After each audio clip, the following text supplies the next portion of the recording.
and gentlemen, without further ado, the big show has yours truly, Nick Cannon. Yo, Nick, I can't see your face, man. You look too cool back there. Like, we need some light on your face. We can't. I need to turn these lights on. I'm in the that's Nick Cannon, man. I got you. Hold on, let me turn the lights on. They don't believe it's Nick Cannon, man. Hilarious. Damn, Nick. OG, what's good? Woo! What's poppin', my brother? Yo, Nick, let me explain something to you, man. So for the people who don't know, you've been my brother for close to almost 20 years. Facts. And and still to this day, because we shot that first video with me, you, Buster, on a private plane. On the private plane. And that's still the nicest plane I ever been on in my life. Yo, that joint was crazy. The crazy shit too, that shit was haunted. Like we had to sleep on that plane. It was the biggest. It was like the biggest two jumbo jets plane I ever seen, right? Yeah, no, it was definitely two jumbo jets. It had like 3 bedrooms on that joint. It had man, it was so crazy. It was once like some casino owners, and they said he used to haunt the plane. They said he had passed away, and I remember thank God the I crazy wasn't flying at that time. No, real talk. Right after we shot the video, right, but to put him on the floor, we had, you know, because we was landing, shooting the video and stuff. On the way back, I was shooting a movie, so I had to take a smaller private plane back to Canada, and all the crew, the video girls, all of that, they were still on the plane, and when they flew back to LA, the landing gear wouldn't come out. And that joint had to circle, and I was like, something told me not to take that plane back. Like it was crazy. They was like saying all type of weird, creepy stuff was happening on that joint. But like you said, it's still the nicest private plane I ever been on. It was the nicest plane I ever seen. But then with me, right, today I'm watching Styles P and his lovely wife. They went on vacation. They took one of them planes that land in the water.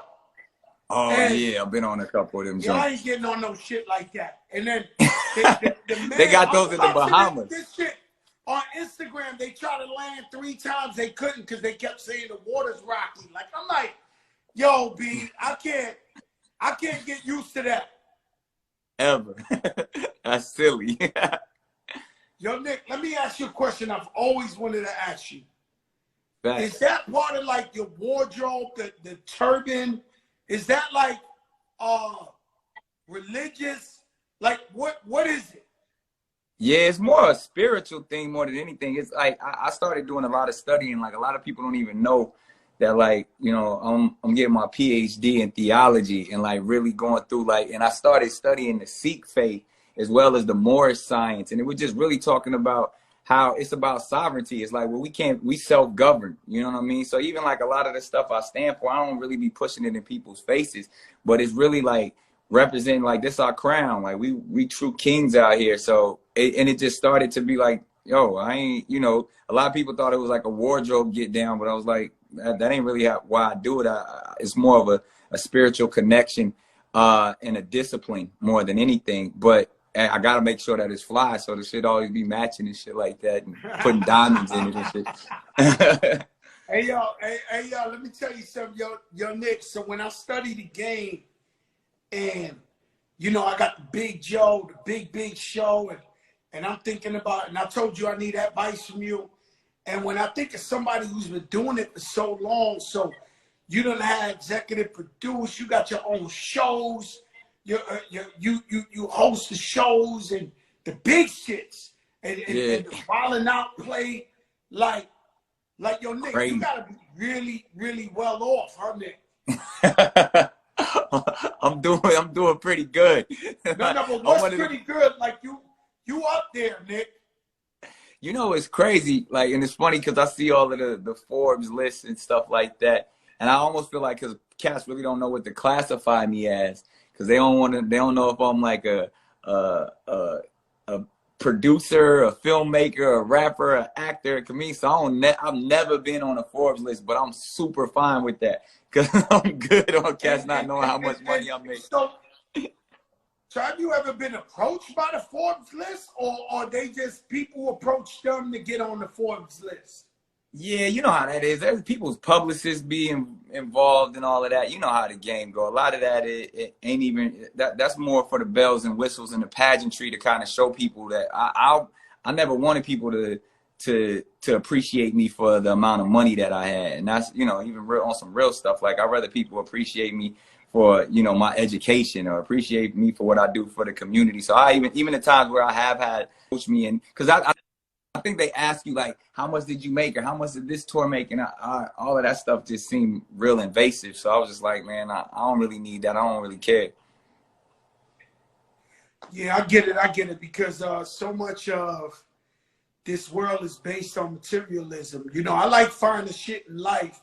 Yeah. It seems like they love you when you got some shit, and it ain't for your true worth, or your true self-worth. And I was talking about truth last week, because now everybody's on social media, no disrespect. I mean, you know, I believe in faking it till you make it, but some people take that shit shit too far, to where they doing everything for Instagram, they doing everything for social media, doing, and not yourself, you know? Yeah.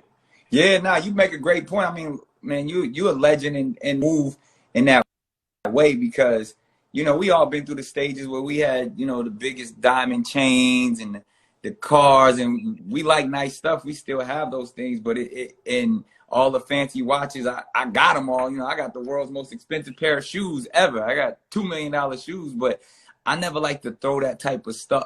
Once you evolve to a certain place, I stopped Instagramming like material things. You know what I mean? I really like, I'm not trying to show off for my people. If anything, like I said, I'd rather show off what books I'm reading. I'd rather show off, you know, how they can act, you know, the process and the blueprint to get, you know, the material items that we've always sought after. So, I mean, it just ain't never really, like, as much as I'm into fashion and getting fly. Something people don't know about you that I know, you can stop me a minute, just say stop. Right? if I'm going too far. Go as far as you need to go. OG. Nah, yo, Nick, you grew up with some rough guys, right? Oh, yeah. And you got the color on. hey. Nah, you know, it's interesting, man. Growing up on the West, and even shooting in my area when we came up, they didn't just wear red. They also, you know, they wore green too. I grew up in Southeast San Diego. And then obviously too in LA, and moved around. No, Nick, hold up, Nick. I mean, they love you. Like you're the poster child. Everybody thinks Nick Cannons is all jokes and fun and games, but you grew up with a wild bunch of the most realest guys in the universe, and they love Nick Cannon.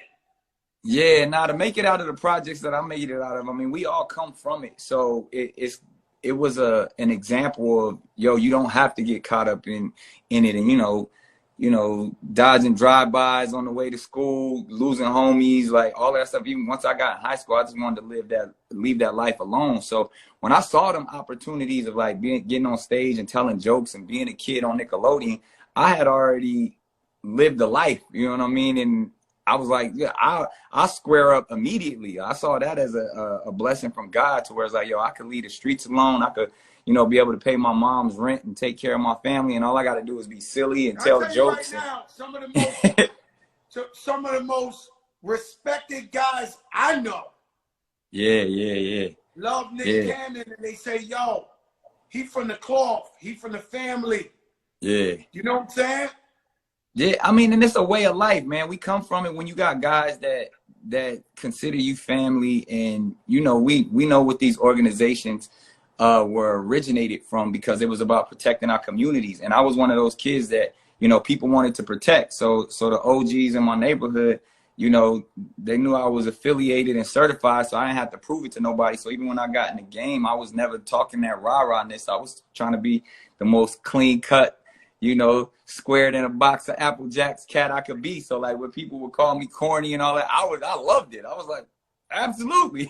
That's gonna keep the police off me. Yeah, I'll be that you know guy. what happened? yo, Nick, what happened to me was, and we can talk about it.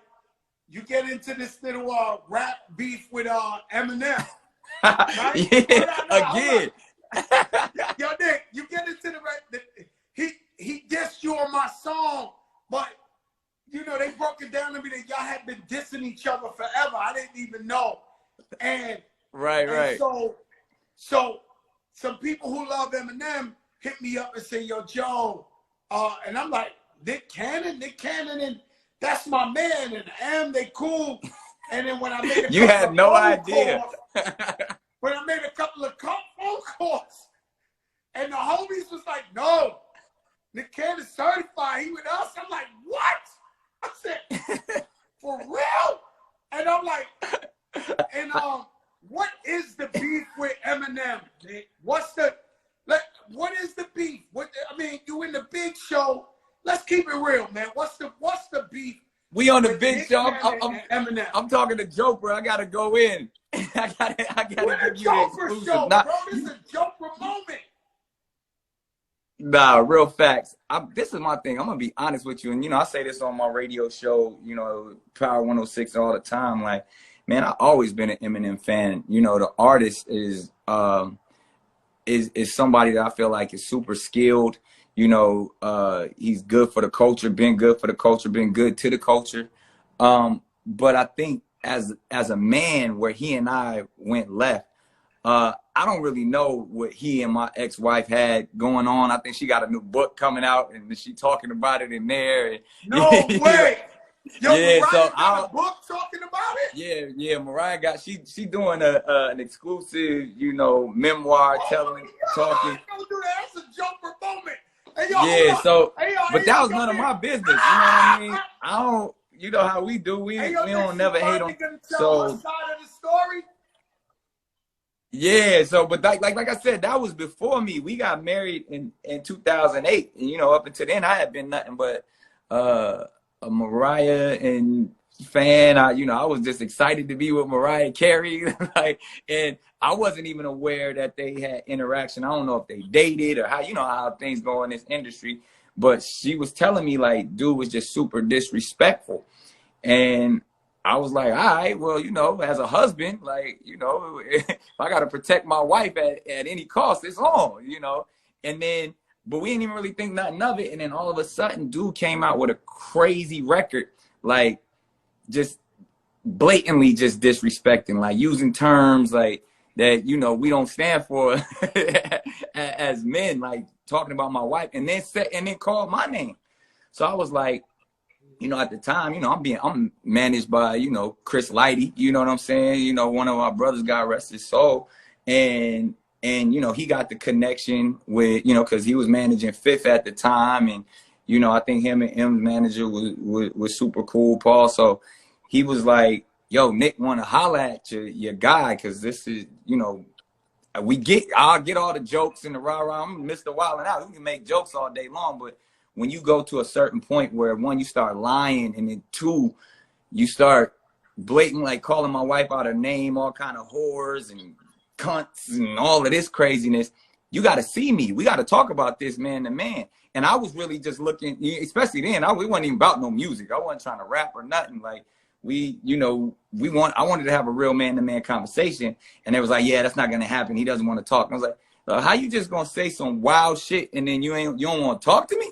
And I said, like, now that's even triple disrespectful. You know what I mean? So that's where it kind of kicked off, because I was trying to handle it like a man and get to it. And then, you know, at the time, I think they kept putting records out back and forth. Mariah put out the Obsessed joint where she was him in the video. Shit went like triple platinum. Mariah got a hit off that shit, that energy. Yeah, that joint went to #1. She came back on that motherfucker shit. That was like an R&B diss record.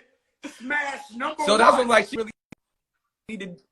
Yeah, she might need to do nothing else with it.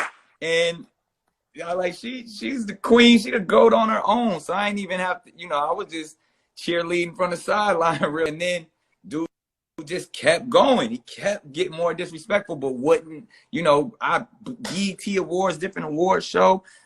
You know me. I move how I move. So I was walking up like, yo, let's just have this man-to-man conversation. and it never happened. But then, you know, time went on, cooler heads prevailed. You know, we got later on, we start to joke about it. I'm trying to invite him to Wildin' Out. I figure at this point, like, you know, bygones is bygones, decades have passed. And I mean, he just kept belaboring it. I think even it was another conversation. I think Tips, pause. I was on Ti's podcast, and he brought it up. You know what I mean? And we were just talking about, like, you know, we know T.I. got hands. I've boxed. We all come from cats who fight. So I think I might have said something slick like, that dude ain't no fighter. You know what I mean? Like, just talking, we joking around.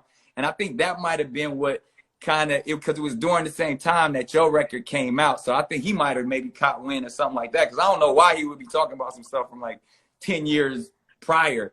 And, you know, I saw it as an opportunity to promote Wildin' Out. So we just started, he went at me, I went at him. I put my guy, the battle rapper from Wildin' out there. And, you know, the ratings went up. So, and we still waiting. We went to #1 off that, Nick, so I appreciate it. So, Nick, everybody's in it, because I want to set the tone, right? So everybody's protesting because of George Floyd and Breonna and Aubrey and everything is America is Black Lives Matter. Everybody's in the middle of the street, even in the COVID with a mask on or whatever. And so Facts. You go and interview the guy that's too black for Public Enemy. Listen, you didn't get the pure. You got the pure. You got the Pablo Escobar of the whole black empowerment. Yeah. You got the guy who's too radical for Public Enemy. Public Enemy is too black, too strong. And you go get this guy. So what are you thinking right there, Nick, when you go get Professor Griff and you put him on your show? What was in your mind when you went and got him? Yeah, man, you know, like, bottom line, my Cannons class platform is something that I started, you know, at my undergrad at Howard University. You know what I mean? That's when I was just getting my degree in criminology and my minor in Africana studies. And really, for me, my podcast, my platform was really a way for me to engage with my professors and learn. You know what I mean? So it was a way, like, I was putting it out there for the people, but these were like my real professors. I was getting graded on the podcast and the writings and the readings and stuff. So I offered that up, but it was always somebody who was dropping gems. And we done had everybody on there from Michael Eric Dyson to, you know, Dr. Greg Carr, who's, you know, the dean of the Africana Studies department and one of my mentors, like everybody, you know, like, and so Griff was somebody that I had always been a fan of since Public Enemy. I was aware of, you know, I was a shorty when it all went down, but I was aware of the situation. So I was like, this is what my platform is for us to have that truth and reconciliation. You know what I mean? He had felt that he'd been blackballed for 30 years, and I wanted to give my brother the opportunity to speak his mind. And, you know, I had read his books, you know what I mean? My podcast is all about books, you know what I mean? Like, that's how my framing question. So I even got joints right here, right now. Like, so I had all his books on the table. I had, you know, the ISIS papers, Francis Crest, Welsling, all of that. Like, and we was talking about the stuff that won why he felt like he was blackballed. And then, you know, that turned into the conversation about the power of the black man and how we have been brainwashed for so long that we aren't, or that we've been lied to about our lineage. We've been, our history had been stolen to us. So we had a 90-minute conversation, and I felt like it was a good conversation because we had it. That was old footage. You know what I mean? Like that was filmed, and from, you know, you know how the internet go, it surfaced, people are cutting some stuff up, you know, it blew my mind because even in the statements that I made, I was like, there's no hate involved. And I'm talking the crazy shit. I'm talking to him about getting canceled and being blackballed and being called anti-Semitic when he's trying to defend himself about why he doesn't feel like he was, you know, deserved the punishment that he got. And they punished me even worse than they punished him for even trying to give him the opportunity to clear his name. So, you know, it was one of those things, like, you know, even the process, we still going through it, because I think what I've learned through the whole process is there's a lot of pain out there, Joe. There's a lot of people who are hurt. There are a lot of people who are scared. And when you start, if as a student, as someone who's learning, and you start offering up different information and saying different things that people don't know, haven't heard, not also, you know, they're processing it differently, and there's certain trigger words and tropes out there that certain communities, like just like we got. If you got two, you know, white people sitting with each other that seem to have strong views, and they say that, you hear them say nigger, you like, hey, motherfucker, like we need to address that. So it's in that same energy, you know, some of our language, some of my concepts was too strong for a lot of people to digest, and didn't hear the truth in what I was saying, and didn't hear what I was trying to bring across. So, you know, they came for the kid, like, in a big way. But like you said, you know, Nick, we built for this. It's a sensitive time around the world, not even America. And it's almost stuff that you used to could say out of context, with somebody hear it and be like, oh, I know what Nick is saying. They don't give you that room no more. They don't give you that now it's like, oh, he said this. Oh, we're going to cancel Nick. It's over. And you've been winning for so long. Yeah, they've been. And not just winning, because there's levels of winning. Right. You have been dealing directly with some of the most powerful people in Hollywood. Like you, you know, you the host of the biggest shows in regular TV. Yeah. You know, and you produce your own shows and movies. And so, like, you're the last person somebody's going to think is anti-Semitic. Yeah. And that's what I think that's what made it make so much noise, and everybody was so shocked, because it was even, you know, it was right along the time with the Deshaun Jackson, and a lot of people have a lot of conspiracy theories, and that's where we get in trouble, honestly. But it's like, people are thinking like, oh, it's because Nick is taking on, you know, Nipsey's Dr. Sabi documentary and directing that. Like, they've been trying to come for him. Oh, it's because, you know, he was, you know, on July 4th, he was at Farrakhan's you know, farm, and all of these people just coming up with all of these things of why they really think they came from me, because, you know, that was older footage. It wasn't something that was new. So they're trying to put, you know, 2 and 2 together. But I think you hit it on the head, where when they see somebody that is prominent, you know, in mainstream, you know, having conversations about, or having not so mainstream conversations, you know, having conversations about things that we talk about within our community every day. You know what I mean? A lot of people said, you know, we was having barbershop conversations, but the barbershop wasn't open. You know what I mean? That's a fact. You know, I'll talk to my friends about it. It's something I call ultra famous. When you ultra famous, when you're a pop star, you know, you gotta you gotta extremely watch what you say. Yeah. Even though they know you're not saying it in that context, it's still it's still turn dangerous. That around on you.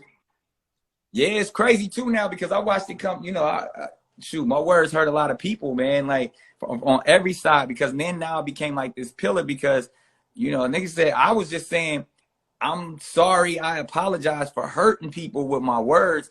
And then everybody else was like, you ain't got to apologize. What you apologizing for? I was like, I'm trying to be a good example as a man, be a bigger man, and just say, all right, look, I apologize, I hurt you. Now let's have this real conversation about if we really trying to get to truth and reconciliation. It's not going to happen overnight. But even as I'm trying to play chess and get to the real and get to nothing but the truth, you know, people don't understand the long game. And that's, like you said, when you're in a position where your words have power, and whether it's the fame, whether it's the notoriety, or even what your knowledge and your intellect, I feel like, as even going for my PhD, like, a lot of my professors and a lot of people that have been guiding me is like, man, you're one of those voices that, you know, if people listen. So people will take your words out of context. Even now, people calling me, you know, a raging bigot and a racist. And I was like, that, you know, name calling ain't never bothered me. You know what I mean? I always say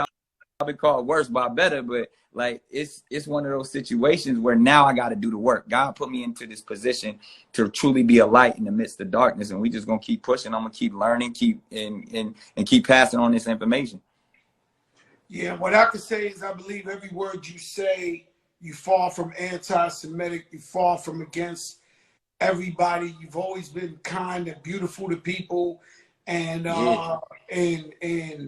and so, you know, sometimes, you know, they say they always want to big you up to pull you down. Tear you know, down. Real talk. That's and wisdom. and I'll say something that has nothing to do with you or with you at all, right? But like, so somebody told me today,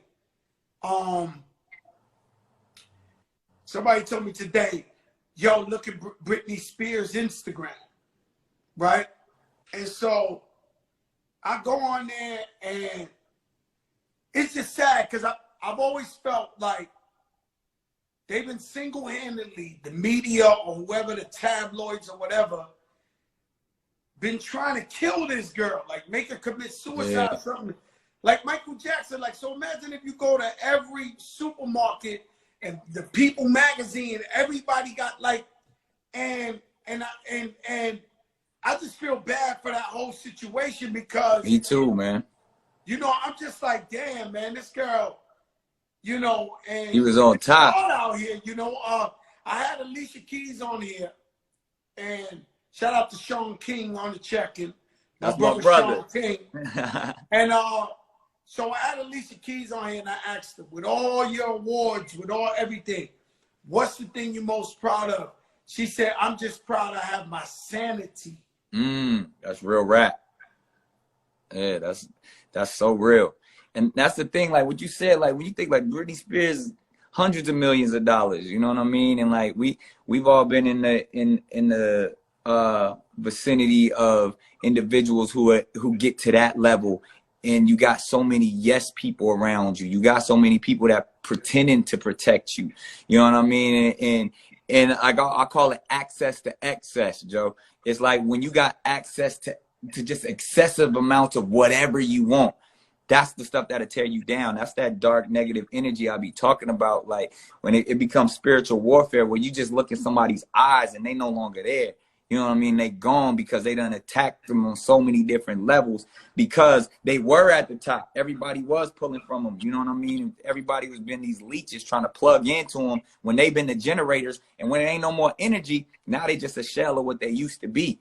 And that's like, you know, shoot, I came up during them times with, you know, I remember like I was on tour with Brittany and them and Justin and, you know what I mean? And watching them go from these people who just really love entertainment to them being put in positions to where they can't even move. And then now they got to have like, you know. Yeah, you've been the darling of fucking Hollywood, and they finally gave you a little taste of trying to pull in the ladder. You know, the ladder, they try to stack in the exactly. ladder, try to make you fall off the ladder. You felt Real a little tough. bit of that craziness, huh? Yeah, now you know what it is. They always say, man, you know, tough times don't last, tough people do. So I truly believe we built for this shit. And I you know me, I've been waiting for some shit to show people that I was a real nigga. So it's like, but it's all about resilience and it just really just showing. And the fact that I've been, you know, I've honestly, my education has been the thing that has been the backbone through all of this, man. And, you know, I'm always, you know, love entertainment, but I feel like, you know, if the entertainment stopped today, you know what I mean? My goal in life is to enrich our people and to provide for our people. And I've been doing that, you know, at Howard University for the last 4 or 5 years and really going to continue that on in this process with Cannon's class. And, you know, like you said, like, to me, we was doing, you know, I love the Black Lives Matter movement, but we've been out on these streets, you know, from day one. You know what I mean? We've been going hard since about 2012. And, you know, I was in Ferguson. Obviously I'm in New York. I've been, you know, I was in Minneapolis. My next episode of Cannon's class next week, I had the opportunity to go to Louisville and be with, you know, Breonna Taylor's mom and sit with her and you know, Attorney Crump. So it's one of these things where I've truly dedicated my life, and I learned from. I had two mentors that helped me around along the way. One is no longer with us, and one is still here. So the ancestor Dick Gregory walked me through this whole process. He really prophesied of what my career was going to be and how I was going to walk in his similar footsteps, and what he did with everybody from Dr. King to Malcolm X to Marvin Gaye to Muhammad Ali. Like, those was his squad, but he was in the back making moves with them cats. And then the same thing with Harry Belafonte, who sat with me and gave me the game, you know, and said, man, this entertainment is just, that's your light, but you got to shine that light on the right things, and they going to come for you. Like, but you got to just stand fast and educate yourself and keep that word going. Let me ask you a question. Recently, I saw you did an interview with Kanye. Yeah. This is my favorite Part two drop tomorrow. Part 2 drops tomorrow?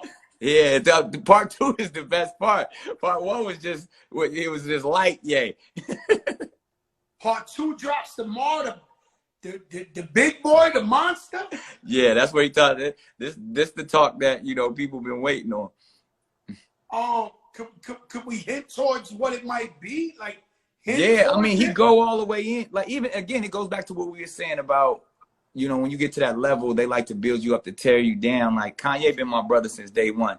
I know Kanye was needed money to go get McDonald's. You know what I mean? I remember Kanye was making beats on the two-way. You know what I mean? We would kick it with before cats knew who he was. We'd be up in baseline, and that's really when I was just on my producer grind. Like, cats didn't even really know. Like, I was just like trying to make beats just like him, and we was two kids out here.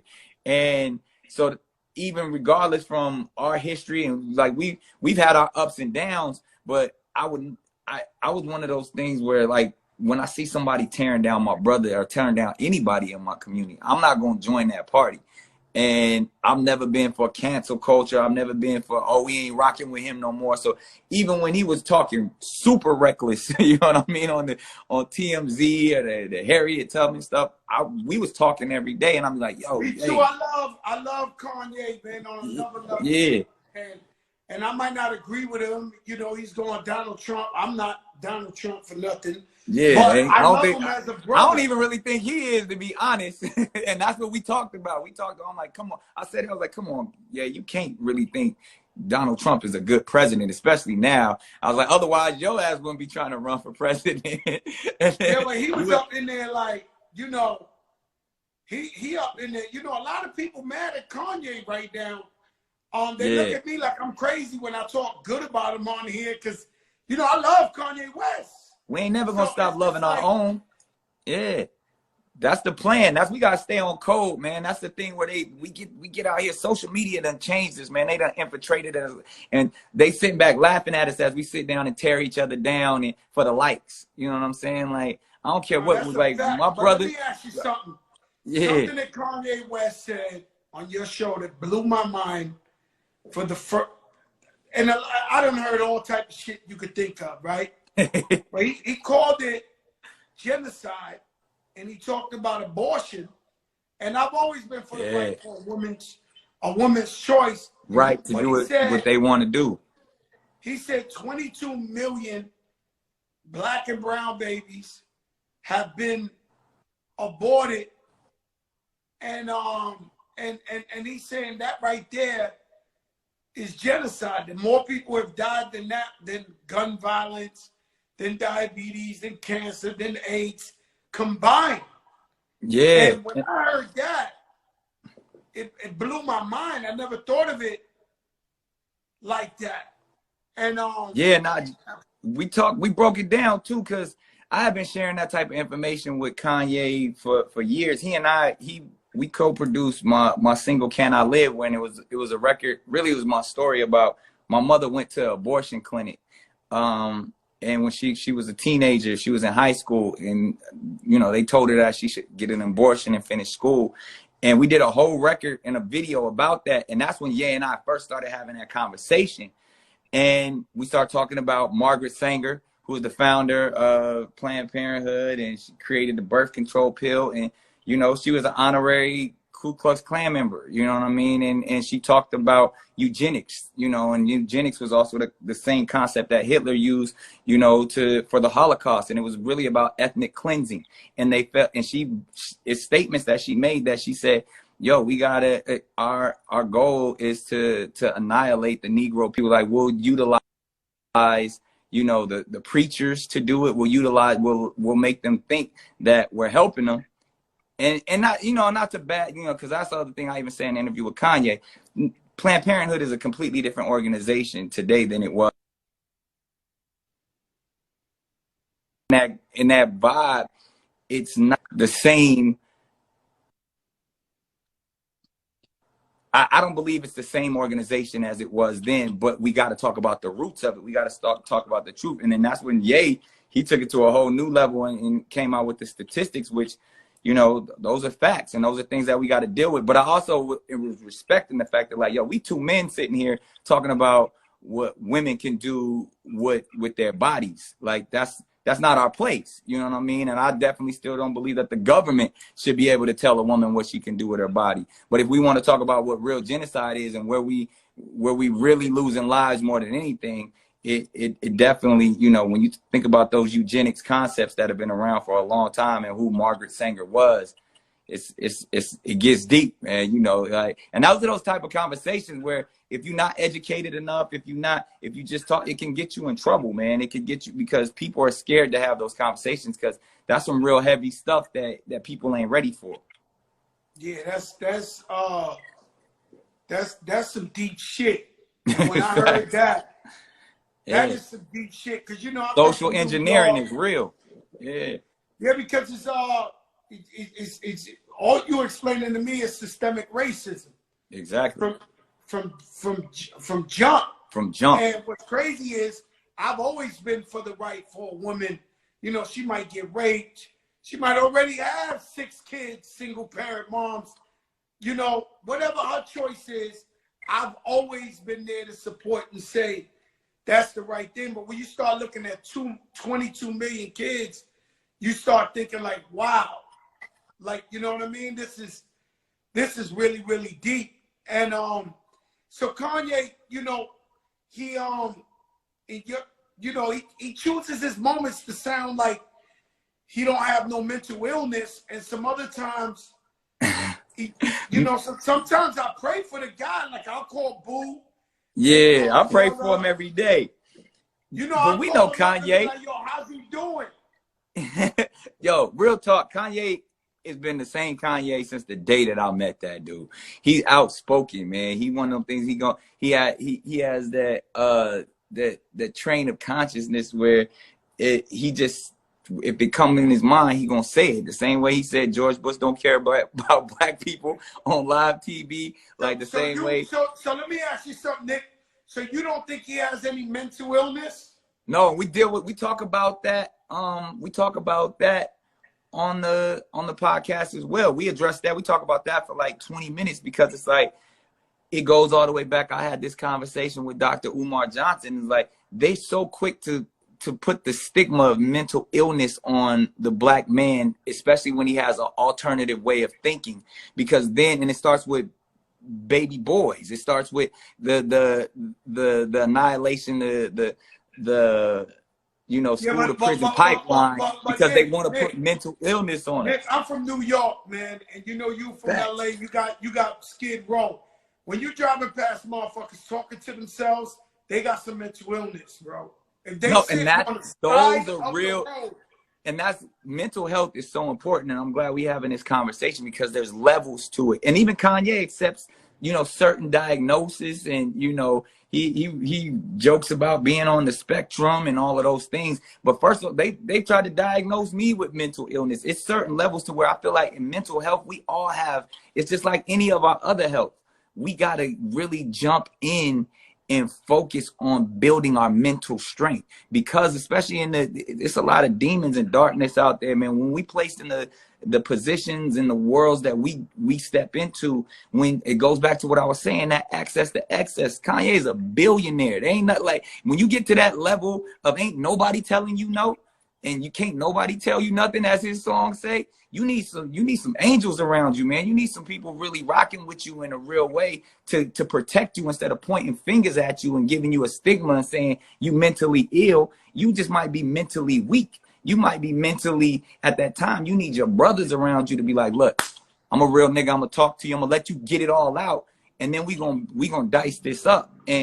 And that's when we need to really be there for each other. And that was the purpose for Kanye and I sitting down, and and even like what you doing with your platform and stuff. It's one of those things where we can't be canceled, man. We can't cancel each other, but we can counsel each other. And that's those things where I always look to you as an OG. I always, what I'm supposed to do in this situation, and we need guys like that. And it ain't even about, someone being older or someone being wiser. It's just someone having that same love and admiration for you that can really tap in. I mean, I agree with everything you said. I just want, to me, Kanye West is beyond a leader in our community, beyond an important person to me and all of us. And if he needs help and he really loves you enough to really trust you like that, then you got to talk to him about receiving some type of help or whatever the case may be, because I'm gonna keep it a stack though. And like you made a great point. I come from a family of people dealing and struggling with mental illness. I got people with addiction problems. Like I know how to spot it. I know, and that, one of my degrees, like that's one of the reasons why I'm studying neuropsychology mixed in at the School of Divinity. Like it's because that spiritual warfare is so real that you recognize those signs when people are having manic episodes, is what they call it, or certain things when people have been diagnosed with bipolar syndrome. People don't even understand there's several different diagnoses to bipolar. So you got to give people, because when you put that stigma on somebody, then now that person feels like an outcast. Now you're doing something worse to that person, because you're telling a grown man he better take his meds, or he better start acting right, or I'm gonna call the fuck calling the cops. Now they're gonna call the doctor on you to come give you a shot in your ass so you can be mundane and fucking melancholy and not yourself, and you fucking around, walking around like a zombie for 3 weeks because somebody didn't agree with what you said, or somebody thought you were having an emotional breakdown. That shit is sad, man. So you got to be real careful, especially when you someone's friend, someone's loved one, and they start mental illness. Mental health is not something to play with, and it's not something that we should just throw around and just, oh, that person better take their meds, or that person's crazy. Because I've lost probably 6 or 7 people to mental illness. And it gets to a place because they get so lonely, they get so dark, and they're struggling and fighting within their mind. And they feel like everyone becomes the enemy. Everyone is trying to be out there to get them. So all I can do is show love and support, like you said, prayer, and then let that person, hopefully, long as that person ain't harming nobody, man, have all your free thoughts, say all the things that you want. Because last time I checked, we could do that in America. I don't know how much longer we're gonna be able to have to speak freely in America. But I'm never going. Nick Cannon, who you use it. Nick Cannon, let me ask you a question. Who are you voting for? Man, I talked about Kanye about this too. I want to see Kamala Harris, who's somebody that I've had many conversations with, had the opportunity to interview.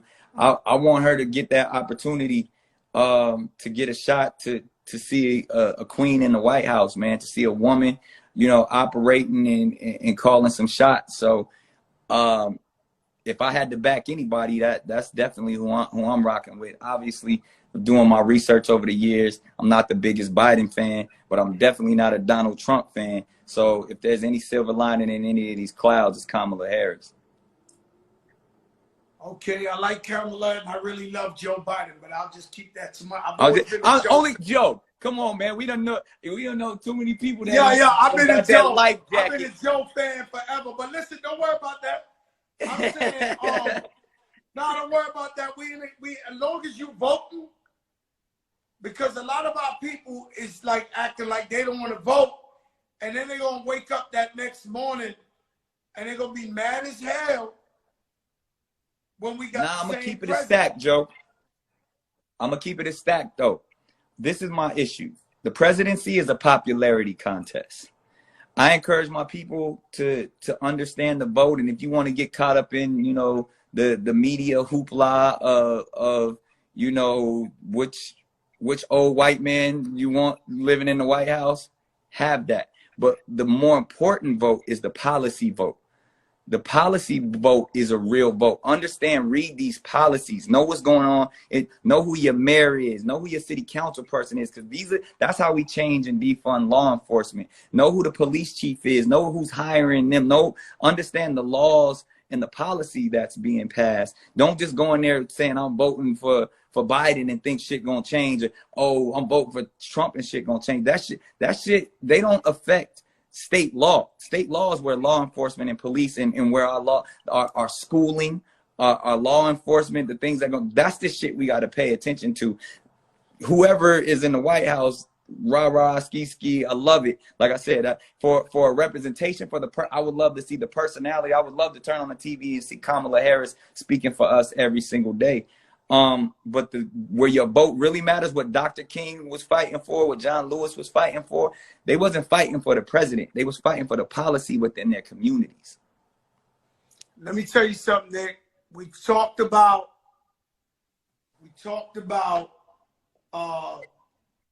anti-Semitism. We talked about Kanye. We talked about Eminem. We talked about it's a Joprah exclusive. Hold on. We talked about the Bloods. We talked about Mariah Carey's new tell-all book.